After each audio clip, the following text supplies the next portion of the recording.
I had the great benefit too of going to a superb school.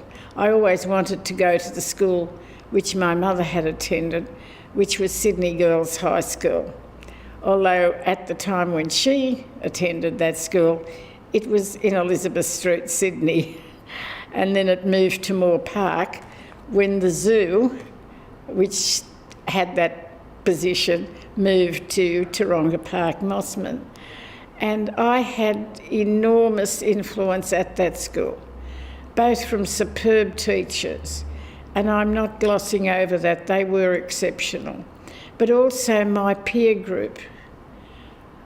These were the 1940s, 1943 onwards. So many of them were the children of refugees from Nazi Germany and Austria. So they were young people of Jewish families whose families had excelled in so many ways, especially in the various professions. And the reason that most of them said they'd come to Australia was that it was the farthest place on the planet away from the wars and the ills of Europe, which they believed had been recurring for centuries. So having those young students as my peer group taught me a great deal about man's inhumanity to man. Also gave me standards that to this very day are so valuable. Keep doing your best, doing your best. In fact, in our class, in the final year exam, before one went on to university, 11 in that class were in the top 100 of the state out of boys and girls. That gives you an idea of the standards. At the same time, there was a very rich cultural life at the school with orchestras and choirs. So not only in our private music lessons, if we were having them, but there at school we were introduced to Bach cantatas and Handel oratorios, the Messiah. So there was so much, and the school had an orchestra, and all of these aspects of my growing years were very, very, very influential. Well, I think I was very fortunate in coming from a family which encouraged me as a girl to achieve. It was fairly low key, but it was there the whole time. I had a fiercely independent grandmother an English grandmother who was an Australian accent police person. She used to wallop us if we spoke too broadly. But she had lived an independent life and had not had an education. My mother, like many women of her generation, hadn't completed school. She went to East Sydney Tech and did design. Worked as a designer, but then stopped working when she got married, which was quite common to women in the 30s. And but she gave my brother and I a lot of freedom, and there was a lot of encouragement at home to do as well as we could. And I think a combination of those things was quite important. It was fairly unusual for children growing up in the 1950s to have the amount of freedom that we had within boundaries. Both my parents were active in volunteering, and both were very well read and literate and involved in our lives, and so I had the good fortune for that and the good fortune for a strong public education. I started my schooling at Neutral Bay Public and went from there when I was 6 to Willoughby Public School. And in year 6 had a teacher who was known for her ability to get children onto selective education. So I went to North Sydney Girls High. I wasn't always happy at that school. I was a bit of a square peg in the round hole of 50s conformity. But in the end, I think that what I got there was a sound education and the opportunity to do things that I might not otherwise have done. I went to school at an all-girls convent school, and the nuns are reputed to encourage girls and empower them to do anything in the world. But I think I went a bit beyond what they were expecting because I had an enormous love for science and mathematics, and I really wanted to do more. For a while they let me be, and I continued to study advanced mathematics with my father at home and through a correspondence course. And this is advanced mathematics involving calculus, trigonometry, and so on. But after a while, they began to worry that they didn't have a teacher for me, and perhaps I wasn't doing that well. So they sent me off to the boys' school nearby to do a test, which caused a bit of sensation among all the kids, as you can imagine. But I did very well with the test, so they decided to let me be, and I did do the school certificate with those subjects. And I did very well and was the dux of the school, so I stood first in the school certificate examination. So all that worked out quite well. What I found when I was at secondary school, my older brother was then at art school, and he just seemed to have a lot of fun. He was painting all the time, he was doing sculpture, and I always thought this was a terrific thing to do, and I found it unusual that you could take that and build a career out of it. So I was then fortunate enough to win a scholarship which took me to upstate New York, to Syracuse. And I spent 6 months finishing secondary school there, and I was asked to choose a course of what I would like to do the second 6 months. And I really had no particular career direction, even at that point.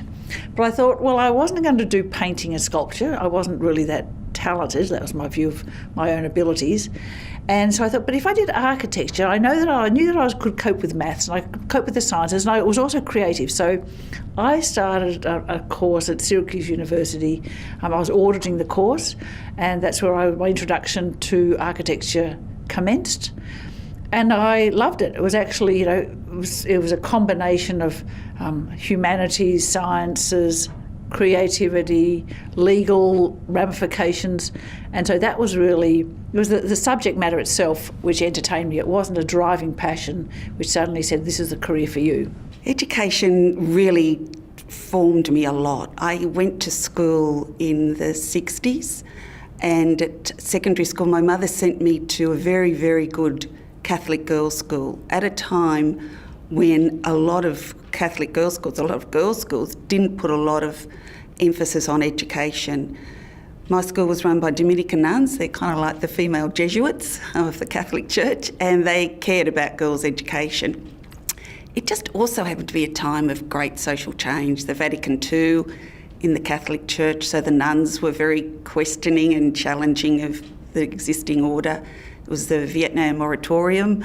Female Eunuch was written by Germaine Greer, and at the school we're all encouraged to debate and talk about those issues and to have an opinion. I went to an all-girls school from kindergarten onwards, pretty much to year 12. I did have a year away as an exchange student in year 11 when I went to an American high school which was co-educational, so that was a big shock, but predominantly all-girls school from kindergarten.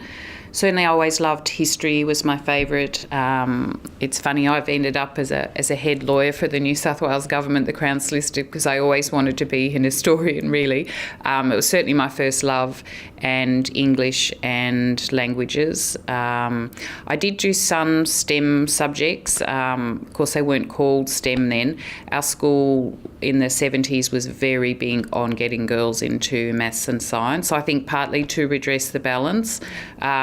So there was a bit of a battle because at that stage, I think from year 7, I was on a scholarship, so that gave the school more say. They could veto your subjects, and I remember they very strongly pushed me towards doing physics, maths and chemistry. I sort of settled on halfway, half humanities and maths and chemistry. I really didn't want to do the STEM subjects. I didn't particularly like them, but I appreciated that they were trying to open your eyes and open your vistas, as it were, and I'm sure that helped a lot of girls do more STEM subjects than might have been the case otherwise. I think the one downside, it's the only downside, is that being at a school, an all-girls school and a high-achieving school where you're taught that there are no boundaries for women is really quite difficult in some ways when you get into the working world, which I found incredibly sexist and a lot more traditional. Maybe it's because my first jobs after university were in law, which was at that stage very traditional. So at school you learn there are no boundaries, but as soon as you hit the workforce you realise there really are quite a few boundaries, at least in people's minds or in men's minds, and they were usually making the recruitment decisions. So I think that's just the one downside. But having said that, I'm very glad I went to an all-girls school. I'm very fortunate to have grown up in rural New South Wales, in Taree, wonderful town, which has a great community spirit. So as I was growing up, I had wonderful teachers at Taree High. One of them in particular was my maths teacher, because I love maths, and I'd love everyone to love maths. And at one point there was only 2 of us in our maths class, so we had a very close relationship with my maths master. So I saw myself being a mathematician, and I actually got a scholarship to study pure maths. But at the end of the day, when I had to sign that scholarship, I realised that actually wasn't what I wanted to do. Fate has actually led me on a path. And when I spoke to my maths master and he said, what else have you gotten into? And I actually got into speech pathology as well. And the only reason I put speech pathology down was that my girlfriend was putting down occupational therapy, and I thought that was a good idea if I didn't get into maths. And so, as fate had it, I got into speech pathology. In terms of early education, I tried to ask myself what inspired my love of education and why have I pursued it with such an investment. And it's largely because I was 10 in 1973 when Gough Whitlam came into power, and there were all sorts of ideas then thrown about. There were new ways of thinking. So, for example, free education was something that really hadn't been advanced in the way it was advanced at that time. So I was young to be heading into high school at that stage, but I was, and I think the discussion, the dynamic environment of new ideas and new thinking, and the opportunity that education provided really became instrumental in my career progression. Education gives us new way of thinking, it gives us new insights, it gives us new perspectives. But importantly, it ensures that we maintain a humility. And I think a humility in public office, in leadership roles, is absolutely essential. Well, because from an early age it was instilled in me that I was going to have an education, I think that was the most important thing. And because I had an education in the United Kingdom, and then when we returned to Australia, I went to a public high school here in Sydney called Mackellar Girls High. And it was a great school because it really instilled in every single girl. In fact, we had a sort of phrase at the school that Mackellar girls can do anything. And in fact, many have gone on to do great things. And so I loved school and I loved learning and got involved in all sorts of other activities as well. My education and schooling was very varied. I started primary school in Galston, and I went to Galston Primary and for the first 3 years to Galston High School. And in those days it was semi-rural, and the community was a mixture of local farmers and quite rural people. But my parents felt that that wasn't really going to fit me for the challenges, and in 1979 we moved down to Gordon so that I could go to Ravenswood, and my father took a real interest in the school because he wanted to prepare me well for university. And it was because of that really solid work that I did in that last 3 years that I was able to do economics law at Sydney University. It really made a huge difference, and I know Mum and Dad were worried about Galston High School and whether I was working hard enough, and I think it was partly about me and needing me to be more competitive and focused, and Ravenswood certainly did that because the girls there were so very serious academically. And I applied for economics and I just added law because I thought I might get in, and I did. And that was fantastic because it gave me that extra time at university with some fabulous other students, both to enjoy university and to have a really solid education. I guess I was pretty blessed growing up in a family where, it was a family of four girls, and there was never any question that we couldn't do what we wanted to do. So we were always encouraged to sort of,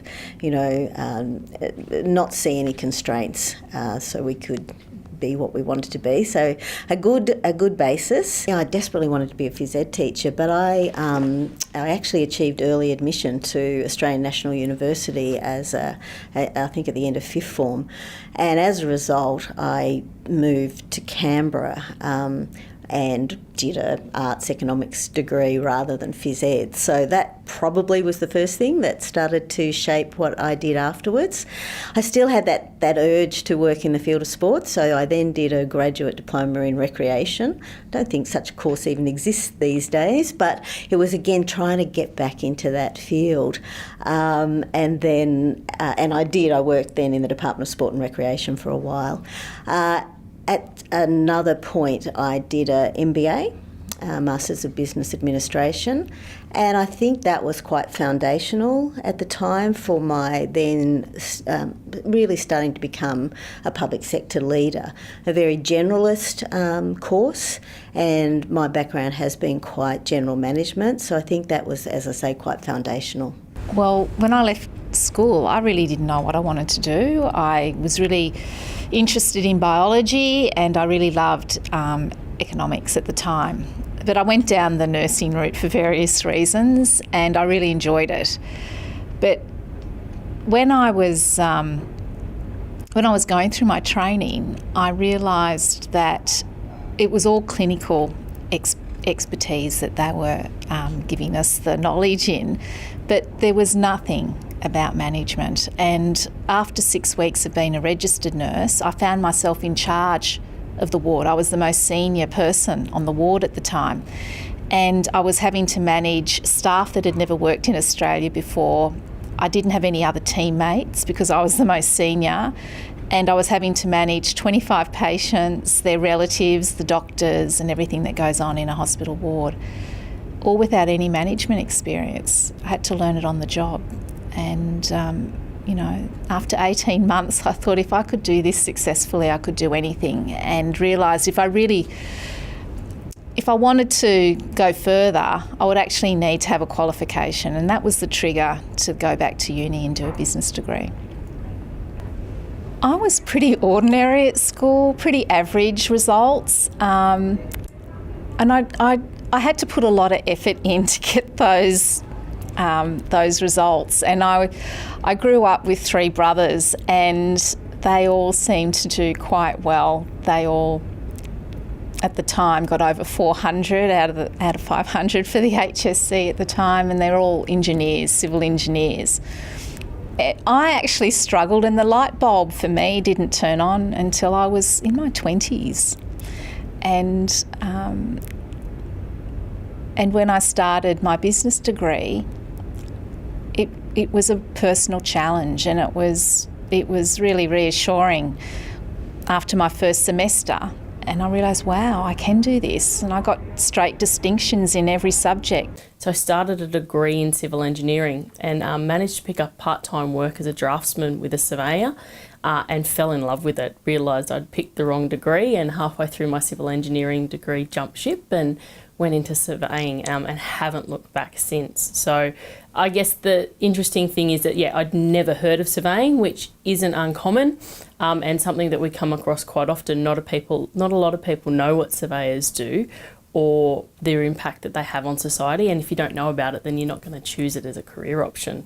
I was employed as a young student nurse in those days, so we started our nursing training. It was 3 years hospital-based training in those days, and I think nursing in those days were all hospital-based. It wasn't, a university, education in those early days. So I started my training as a young student nurse at the hospital. and that was 43 years ago. When I came out to nurse here at Concord, it was a military hospital. The hospital was built as a military hospital, and it became post-war. It was managed by the Department of Veterans Affairs. So when I started in the 70s, it still had the remnants of the military days. The nurses were all Army nurses. And I guess if my mother had any worries about me starting nursing and coming out to Australia, as a young 18-year-old, I guess she didn't have to worry, because it was compulsory to live in those days, and certainly there were many Army nurses who, in those early days, became role models for me. When I went to Sydney University, I took an arts degree. I majored in English, which I'd always liked at school, and in anthropology, which I formed an interest in when I was still at school, and archaeology, ditto. And archaeology and anthropology weren't really very good career providers. But when reality dawned on me that I wasn't going to be an archaeologist or an anthropologist, I decided to do a dip ed. And so I only had one teaching method, which was English. So I did teacher librarianship, which suited me anyway because I liked to read. There could be no greater thing for a kid like me than going to university and reading as your job for several years. Anyway, I did a dip ed and I became a teacher. In that sense, becoming a teacher was accidental. There were a couple of reasons why. One was that it was a career where I didn't have to resign should I get married. Another was that it had equal pay. When I decided to study engineering, no one told me that girls don't do engineering. So I had no idea really that there were so few women in this field. It turned out I was only the second woman to graduate in chemical engineering from IIT Bombay. And the year that I joined, there were 6 women studying the Bachelor of Engineering, which was a huge number at the time. Before that, there'd been 1 or none each year. It was a huge culture shock as well. There were about 20 women in the women's hostel, and there were 9 men's hostels, about 2,000 male students. So the ratio was really skewed. But also culturally, it was very different. Most of the girls didn't speak English as a first language. They came from all parts of India. The food was vegetarian, which I wasn't used to, and I saw vegetables I'd never seen in my life. And it was almost like going to a different country. I was very westernized and outgoing. I rode a bike, which was something unheard of, apparently. But for me, that was the obvious thing because the campus was very large and it took a long time to go to classes. So, yes, so it was a huge change, but also it provided an opportunity for me to learn and to grow, and also gave me my first leadership opportunities. So I went from a very shy young woman to someone who started to stand up and speak out, and you could say I found my voice there in those early years. Again, when I went to university, because now it's the 70s, another great period of change.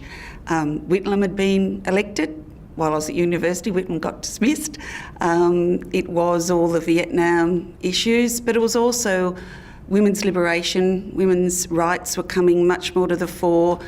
Gay liberation was on the agenda, as was also recognition of Indigenous rights. So for me, it was a very engaging, exciting time. So the issues I got involved with were very much around politics, which led naturally actually to a great interest in policy and in government. Well, when I graduated in medicine, strangely enough, I was allocated to St Vincent's Hospital. When I say strangely, it was because all the boys in our year wanted to go there in those days because it gave vast experience, hand-on experience in surgery, and they had a team of superb specialist surgeons. And when I woke up and saw the results and which hospital I was been allocated to, I was stunned to see that I was one girl and all the others going to St Vincent's were boys. So in fact I thought, oh my goodness, this is going to be unbelievably difficult, working with all those boys. Imagine it in those days rather than be jumping with excitement.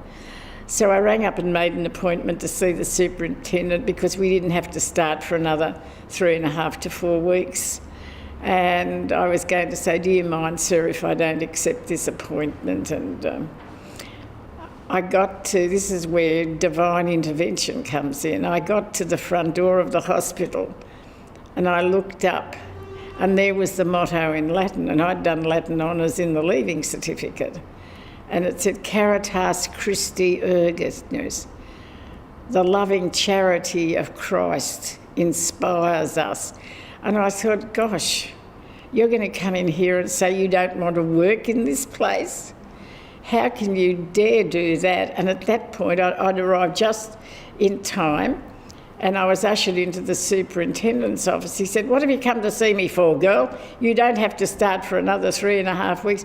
I said, sir, I've just come to say how grateful I am at the appointment. And then from there I went on to the Children's Hospital, which was then at Camperdown, the Royal Alexandra Hospital for Children. And working with Sir Lorimer Dodds, he was the chief paediatrician, that itself was inspirational because the most severe and potentially fatal cases were admitted under him.